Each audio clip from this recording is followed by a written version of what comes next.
Okay, so I'm gonna do a talk today on something that I actually love because this is one of the things that I get questions about a lot of times when people ask me how they can eat healthy and still enjoy the foods that they really want to eat.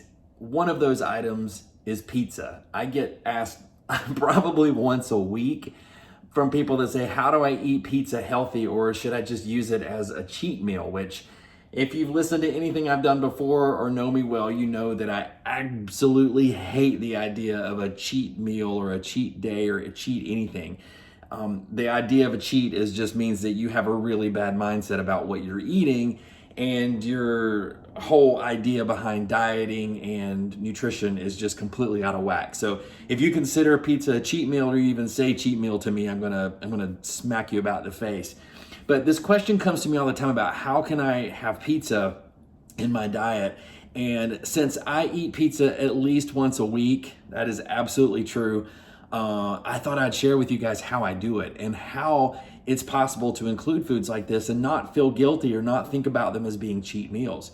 Now, one of the first things I want to talk about is how macros work. So every one of us has a certain amount of calories that our body expends every day, and we have to eat a certain number of calories in order to maintain our energy levels.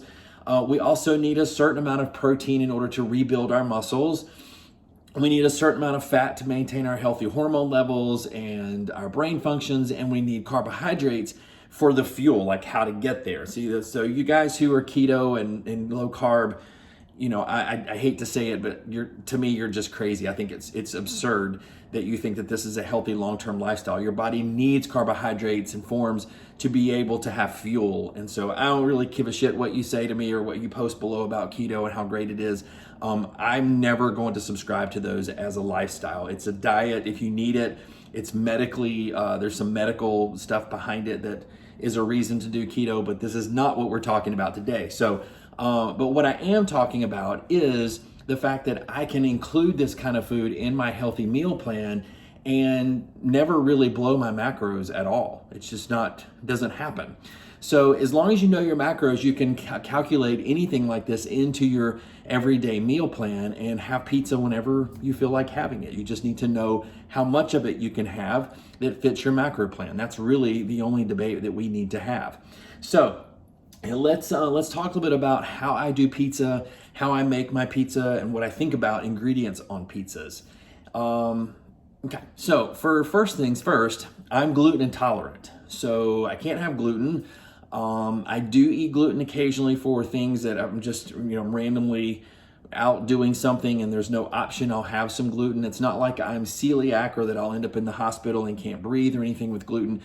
Gluten creates a situation in my body where I have I have an immune response to it, where I break out in hives, my arms start to turn red, I itch all over, and then my digestive system begins to get inflamed, and I have digestive discomfort from the lack of, or from the gluten that's in it, which causes other things to happen in my digestive system. So I stay away from gluten as much as possible. And I've done a lot of research on finding ways to eat pizza and other foods that are bread related that are gluten free. And one of those is this company right here. If you don't know this company or haven't found this company, you need to find it at your local store. So this item, it's called Char. It is a gluten-free company, and they create a pizza crust by the company. Now I have to search for it. There are only a few places that carry it in my area, so you may have trouble finding this, but I buy these by the case because we eat pizza every week and I can have it in a cabinet and have it ready to go for me. So they come with 2 pizza crusts per package, so that's a lot of crust for having it, and so we have these ready-made already for that. If you don't have something like that or can't find them, there are lots of companies out there that make gluten-free flour options, gluten-free products. So this is another one right here that we found that works great. It's called Cup Pizza Crust Mix. It's a gluten-free pizza crust mix, and it has all the ingredients and how to make it on the back and all the nutritional content of it and all the macros that you need to know on it here to be able to put into your tracking system to know how much of this is a serving and how much works for you. Which brings me to another point. Just because this says the serving size is does not mean that that's how much you eat. We'll talk about macros at another time, but I get so frustrated with people said, well, it says there's 2 servings, so I only ate half of it. Well, if I need, this is, for example, 1 serving has 120 calories. And so if I were to say, well, I need, X number of calories, and I can eat 5 servings of this, what I'm not doing is looking at what other macronutrients are in this, because there's 27 grams of carbs in this per serving. So if I'm working this in my numbers, I need to know how many of the servings here I'm making and how many I can use to make my macros for that day. Okay, so I need to do some calculations on that. I can't just make it and go, well, I had 2 servings because it told me it's 120 calories and I only ate 250 calories. That's not necessarily the end of the story. So watch your labels on it and track those things. So that's the crust part of it. So you have to calculate all that part of it. If you're using something like MyFitnessPal, you can go ahead and just scan this in. The barcode scanner actually works. You scan this into MyFitnessPal and it'll give you the nutritional value. And then when you make your meal, what I do is I just take this as one of the items. I put all the stuff on top of it and I add all of that into MyFitnessPal, and it comes up with the total amount of macros that are on this particular pizza. Okay, so that's a great way of doing it using your tracking tools, is just put everything on here, see what the total is. If you were to eat this whole pizza with all the stuff you put on it, what is the total amount that's on here? And then look at your macros for the day and say, well, actually, I only need half of that pizza, or only need a third of that pizza as my meal. And then you have 3 servings. So you could actually do it that way. But what people end up doing is they're like, how do I have pizza? Meaning I need to bake this pizza and I need to put something on it to make it work macros, then I'm gonna eat the whole thing. Because that's not necessarily true. I might only eat half of this pizza with my meal because that's what my macros dictates. So what do I put on my pizza? There's lots of things that people can put on pizza, and it's really just about calculating those macros and knowing what's on top of it. But I'll give you some suggestions of things that I use that I find really good and really helpful. Now, of course, there are sauces out there. I use a Trader Joe's Marinara sauce. It's really low in sugar, basically just a tomato sauce. You can make your own if you want to make it with no sugar. Just boil down some tomatoes, maybe put some tomato paste in it, some ready-made reduced tomato paste, anything like that you want to use, some oregano, those things. That goes onto MyFitnessPal as well. I know how many tablespoons I used for the whole pizza. That goes into MyFitnessPal, and it tells me how much of this is part of my calories on there.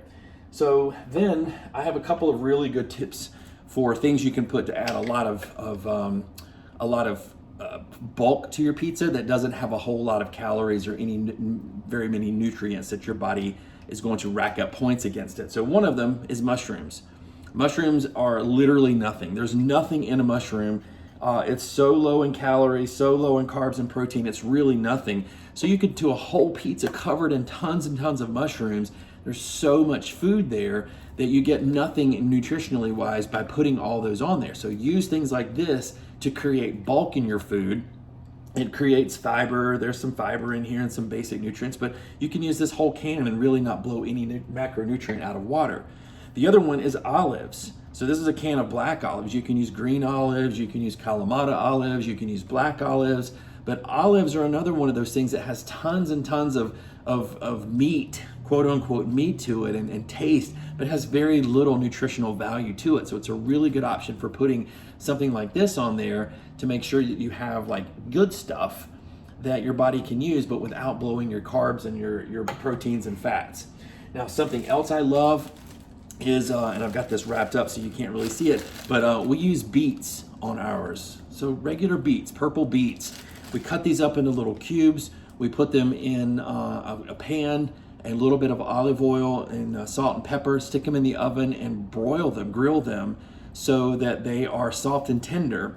And then those go on top of my pizza. And beets are really high in fiber, so they're a really good complex carb that can be on my pizza as well. That gives me some really good healthy food items. So that goes on my pizza.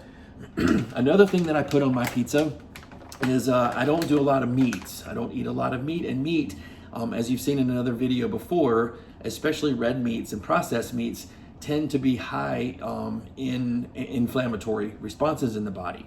So I stay away from those things, and I use plant-based proteins like this one. This is a product called Gardein that makes all kinds of vegetarian meat options.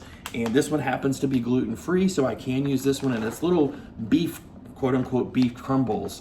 So this is a great option for me just to have a little bit of meat, quote unquote, meat on my pizza. It has very little to anything in here. There's not a lot of fillers. So again, even calorie-wise, the serving size of this is a whole cup of it, and it only has 120 calories total. So if I cover the whole pizza and I'll only eat a third of this pizza as my serving, then it works really, really well for my macronutrients. So that's that. And of course, pizza usually has cheese on it.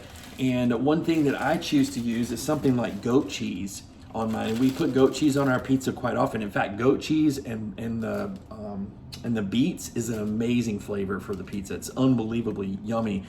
And goat cheese is really relatively a healthy version. But remember, any dairy product is an inflammatory response. So I'm very sparing with my goat cheese. I'm very sparing with cheese in general because it upsets my gut and has an inflammation response in my body. So use cheese very sparingly. We tend to want to just pile cheese on our pizza and buy extra cheese. Well, cheese has a lot of fat. Cheese has a lot of calories. Cheese has very little protein. Don't get tricked into thinking, well, cheese is protein. It does have protein, but not enough to justify all the fat and calories there. So stop lying to yourself.